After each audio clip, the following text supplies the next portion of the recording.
Aujourd'hui, ce sera les tier list des top factions du moment. Bien entendu, cela utilise de nombreuses statistiques utilisées donc par le site de Goonhammer que je vous invite à aller lire car je ne vais pas faire l'intégralité. Donc, les tiers.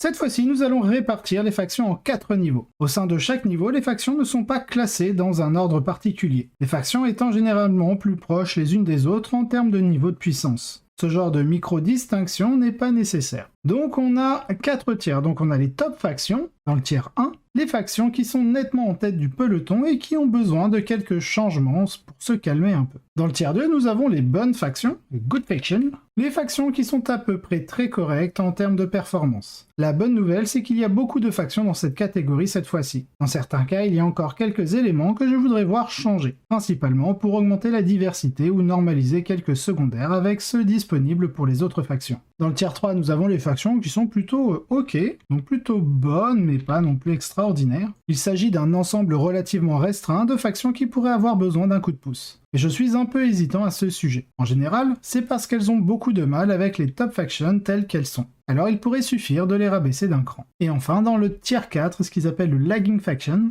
les factions qui ont définitivement besoin d'un peu d'aide. La quasi-totalité d'entre elles continuent à réaliser des performances au nombre de victoires et une défaite, et parfois même à participer à des épreuves de démonstration. Donc c'est souvent les showdowns qu'on fait sur les vidéos de top list. Mais dans l'ensemble, elles ont presque certainement besoin d'amélioration, même si les factions de tête sont un peu plus faibles. Donc nous avons le ranking donc, des tier list avec un magnifique dessin de Chirurgent, je pense, oui c'est ça, de Chirurgent, avec les différentes factions qui se battent pour le top. J'aime beaucoup la tête du taux, ça me rappelle un peu Rick et Morty dans le design, bref. Puis le cul de Gene Steelers avec les 4 bras. Bref. À chaque fois, il y a pas mal de petits dessins sur leurs articles. Je pense qu'ils pourraient faire une petite BD comique. Des changements dans les règles du pack de mission. Nephilim a été un grand bouleversement des règles générales du jeu en tournoi de 40K. Alors y a-t-il quelque chose que j'aimerais voir changer dans le pack de mission lui-même? La plupart du temps, non. Je ne pense pas qu'il y ait quoi que ce soit qui doive être changé dans les règles générales. Les limites de points de commandement plus bas sont bouleversées les listes de façon substantielle. Mais la plupart du temps, de façon assez saine. Il y a certaines factions qui ressentent le pincement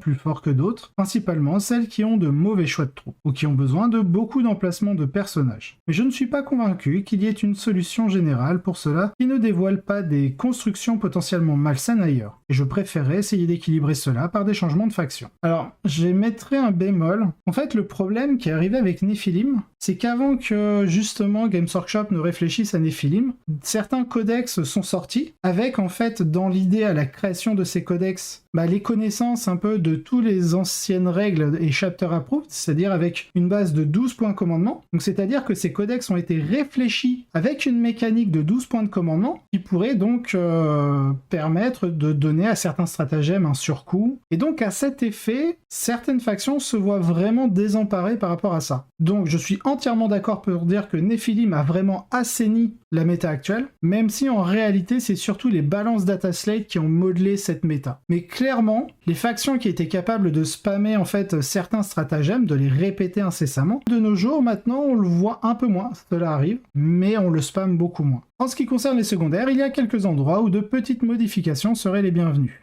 Engager sur tous les fronts est trop dur dans ce qu'il demande maintenant, et chevauche trop dans ses demandes avec le type de mobilité dont Behind Enemy Lines a besoin. Cela suravantage généralement les factions qui ont un bon secondaire de faction Battlefield Supremacy. Je pense que l'exigence d'être 6 pouces dans chaque quartier n'est tout simplement pas nécessaire ici. Retirer les avions, d'être éligible et conserver une restriction qui empêche les personnages d'infanterie simple de le faire est suffisant. Je suis assez d'accord parce que du coup ça permettrait à mes Cyberwolf lorsque je joue Spacewolf de pouvoir faire engager sur tous les fronts. Voilà. Comment ça, je suis pas objectif quand je dis ça? Non, je suis très objectif. Je ne suis pas totalement convaincu que les secondaires de Warcraft aient encore besoin de la limitation de personnages. La supprimer donnerait un coup de pouce aux Chevaliers Gris en particulier, et rendrait certains choix de Craft World un peu plus intéressants. Cela pourrait être trop utile pour les Tyrannides, mais de même, leurs unités de Psykers sont généralement très motivées pour faire autre chose. C'est vrai, avec des zoanthropes, on n'a pas trop envie de faire une action psychique, on a plutôt envie de mettre un gros smite des familles. Par contre, ça rendrait intéressant le retour du Malceptor. Parce que je rappelle, l'impérative Malceptor, vous pouvez faire une action psychique et les pouvoirs psychiques. Et sa surcharge psychique fonctionne avec les actions psychiques. Donc clairement, si les actions psychiques de Warcraft pouvaient être faites par des unités, je pense qu'on aurait un retour du Malceptor. Parce que là, ça engagerait vraiment les 200 points et le rendrait très très intéressant. Enfin, les 220 points même. Alors, nous avons le Faction Breakdown, donc du tier 1. Alors, les Necrons, donc on a différentes listes que l'on a déjà vues, hein, par exemple celle de Marshall Peterson, liée à ma quête sur des vidéos qui sont apparues sur la chaîne. Donc je vous invite justement à aller visiter les quelques vidéos où l'on voit le codex Necron sur la miniature. Pourquoi sont-ils de tier 1 ? Games Workshop a finalement trouvé un ensemble de changements qui ont rendu les Necrons bons, peut-être un peu trop bons. 3 choses en sont la cause. Les meilleures unités secondaires du jeu, le Roi du Silence est vraisemblablement la meilleure unité du jeu, le combo dynastie des conquérants éternels et des expansionnistes implacables, qui fournit un objectif sécurisé à l'échelle de l'armée et un mouvement de pré-game. Tout cela vous permet d'assembler des listes de Necrons qui sont tout simplement trop bonnes pour marquer des points, surtout si elles passent en premier. Cela se reflète à la fois dans leur performance globale et dans le fait que les joueurs obtiennent des victoires à très haut score. Il y a également une quantité raisonnable de diversité au sein du plan des expansionnistes éternels, largement divisé entre les constructions à double octane, les constructions meurtrières et les listes de pur spam de body. La dernière a généralement moins bien fonctionné, mais s'en est quand même bien sortie, tandis que les deux premières ont remporté beaucoup d'événements. Il est à noter que les listes qui ne sont pas des expansionnistes éternels n'ont pas eu autant de succès. Mais il y a eu une grande exception récemment avec la construction Novok de James Marsden, qui est allée jusqu'en finale d'un Super Major. Il semble qu'il y ait probablement une certaine profondeur disponible, mais elle n'est pas aussi évidente. Ont-ils besoin de changement ? Définitivement oui, mais le manque relatif de diversité signifie qu'une certaine réflexion doit être menée pour s'assurer qu'il ne bloque pas trop les constructions non objectifs sécurisés. Alors à l'heure actuelle, pour avoir affronté de temps en temps les nouveaux Necrons, à l'heure actuelle je pense que je baisserai un peu la facilité à réaliser certains de leurs objectifs. On verra s'ils en parlent. J'envisagerai probablement quelque chose comme ce qui suit. Réduire le score de trésor des éons, donc voilà, à 1, 3 et 4 points plutôt que 2, 3 et 5. C'est le meilleur secondaire du jeu et c'est complètement stupide même dans les listes non objectifs sécurisées. J'ai confortablement maximisé ou presque maximisé dans des parties Novok où j'ai perdu facilement. Si vous êtes vraiment sûr que les autres changements vont assez loin, vous pourriez aller jusqu'à 2, 3 et 4 points. Mais je pense qu'une partie du problème avec l'objectif tel qu'il est, c'est que si vous prenez quelques gros tours tôt, vous pouvez atteindre un score maximum avec un contrôle minimal du plateau. Donc effectivement, réduire les objectifs, il en a parlé. Check. Retirer le mot corps du roi silencieux et des barges de commandement, c'est-à-dire les véhicules personnages, c'est incroyablement stupide pour le roi. Surtout depuis que les grands événements ont fini par décider que Xerath peut réanimer ses menhirs. Alors, peut-être aux US, mais au niveau WTC, ce n'est pas possible. Et la barge de commandement a un tas d'interactions bizarres qu'elle ne devrait probablement pas avoir. Je voudrais l'ajouter à Canoptech Doomstalker cependant. Pourquoi la pauvre chose était exclue avant n'est pas clair. Changer les machineries anciennes pour que la condition terminée à la fin du tour soit troupe plutôt que objectif sécurisé. Ce secondaire est parfait dans les builds non objectifs sécurisés, mais il ne fonctionne pas dans ces derniers. Ce changement corrige le problème d'une manière précisément ciblée. Donc on parle encore des objectifs secondaires des Necrons, avec les machineries anciennes, et effectivement, mettre troupe plutôt que objectif sécurisé permettrait déjà au build avec des guerriers Necrons, enfin des unités de 20 guerriers Necrons, de vraiment prendre de l'ampleur de ce point, donc on pourrait potentiellement vous revoir du Méphrite et accentuer l'aspect des troupes, parce qu'à l'heure actuelle on a très peu de listes compétitives Necrons à base de bataillons, on a souvent des doubles patrouilles, ou un roi silencieux avec une avant-garde, etc., etc.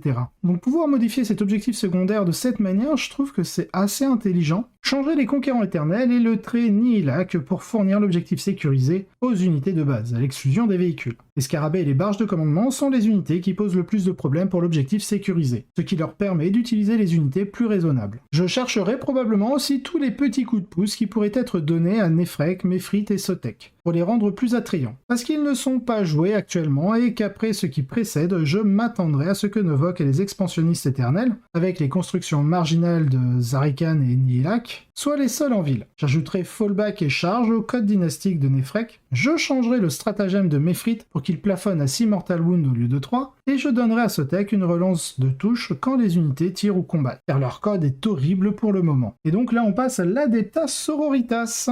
Donc au niveau des listes, voilà, on a Lucate ici en Super Major, donc on a déjà vu, l'Iowag aussi, on l'a fait. Alors pourquoi dans le tier 1 ? Les sœurs ont toujours été une armée polyvalente, capable d'infliger des dégâts à courte et moyenne portée, et la combinaison de l'amélioration de la génération des dés de miracle, de l'armure du mépris et d'un excellent ensemble de secondaires les a poussés au sommet. Ils ne sont pas aussi performants que certains Nécrons, mais ils sont clairement excellents et il est très difficile pour certaines factions de jouer une bonne partie contre eux. Comme pour les Nécrons, il faut toutefois souligner qu'une sous-faction est le moteur de ses performances, en l'occurrence la Rose Sanglante, en grande partie grâce à son phénoménal ordre de conviction. Dans ce cas, il y a clairement de bonnes choses à faire avec au moins 3 des autres ordres, mais la Rose Sanglante est si forte qu'il n'y a pas vraiment de raison de le faire. Oui, un mélange d'un léger ajustement général de leurs secondaires, qui sont excellents, mais pas aussi excellents que ceux des Nécrons, et quelque chose pour couper les ailes de Bloody Rose. En ce qui concerne les secondaires, défendre le sanctuaire est juste un peu trop facile. C'est le 3e meilleur secondaire au total. Terrain sacré est trop facile à conclure avec un minimum d'effort. Vous pouvez souvent faire un objectif de milieu de terrain au premier tour, puis 2 à la fin de la partie. Et saut de foi ne vous demande pas vraiment de points gratuits. Je les modifierai probablement comme suit. Donc pour défendre The Shrine, le sanctuaire permet de marquer 2 points de victoire normalement et 3 points de victoire si une unité de troupes le tient. Cela ajoute un peu de défi et un potentiel de contre-jeu. Du côté de Sacred Ground, les terres sacrées ont simplement le même plafond d'un tour que les autres. Je suppose que l'idée était que, sans condition de fin dans le même tour, il fallait pouvoir l'exécuter plusieurs fois. Mais le fait de pouvoir être exécuté par des personnages et de fournir 5 points chacun semble être plus que suffisant. Et enfin, saut de la foi, Leap of Faith, je ne sais pas vraiment. C'est clairement un peu stupide, mais c'est déjà plafonné de manière assez agressive. Peut-être changer la condition du point supplémentaire pour exiger qu'au moins un des actes de foi ait été accompli par un personnage. Car c'est un peu plus difficile à faire pendant le tour de l'adversaire, et ça ne peut pas être fait sur un test de morale. En ce qui concerne la Rose Sanglante, je suggérerais provisoirement de retirer la condition « a été chargé » de leurs attaques bonus. L'un des problèmes avec les sœurs est qu'il est horriblement difficile de les engager à plusieurs, parce que presque toutes les unités de puissance sont capables d'interrompre et d'effacer des jouets adverses de haute qualité. Cela rendrait une contre-attaque agressive plus réalisable.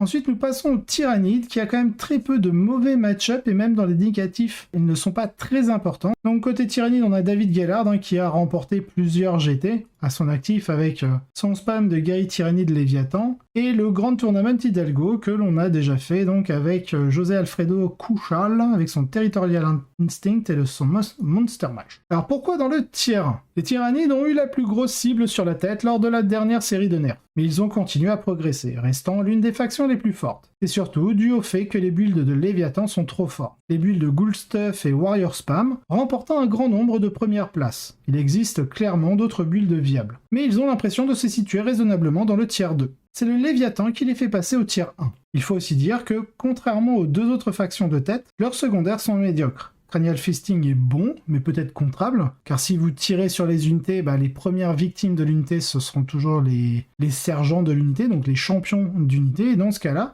Cranial Fisting ne pourra pas être scoré parce qu'on doit tuer les champions avec des attaques de mêlée. Mais Seed Spore Nodes présente beaucoup de risques de contre-jeu, et Synaptic Insight est limité à un ensemble assez restreint de match-up, bien qu'ils n'y soient pas mauvais. Est-ce qu'ils ont besoin de changements ? Oui, en visant principalement les Léviathans. Ma suggestion ici serait de modifier légèrement leur adaptation de la flotte ruche pour que la partie transhumaine, complète pour les unités Synapse, ne s'applique que contre les attaques à distance. Donc en mêlée, ils peuvent être blessés sur du 3+, potentiellement. L'un des gros problèmes des Tyrannides est qu'il exclut certaines factions qui comptent sur la mêlée, mais qui ne peuvent pas percer un mur de guerriers Léviathan. Cela devrait aider un peu. La relique du faucheur de Blitterax a aussi besoin d'être examinée. Elle est dans presque toutes les listes sérieuses. Et le fait qu'elle rende un volant plus apte à faucher des hordes, via les mortels, et qu'elle leur permette de battre des unités comme Gascul est peut-être un peu trop. L'autre chose qui pourrait avoir besoin d'un regard ici est la génération de mines spores. C'est cool que les unités générant des mines spores soient intéressantes maintenant, mais vous pouvez en faire suffisamment pour rendre certaines parties du plateau essentiellement des zones interdites. Plutôt que d'essayer de trouver un moyen de recalibrer le nombre sûr de mines spores, je suggérerais d'ajouter une règle aux mines disant une unité ne peut pas subir plus de 3 blessures mortelles à chaque tour à cause de la capacité de mort flottante. Cela les laisse pertinentes mais signifie que vous n'atteignez pas le point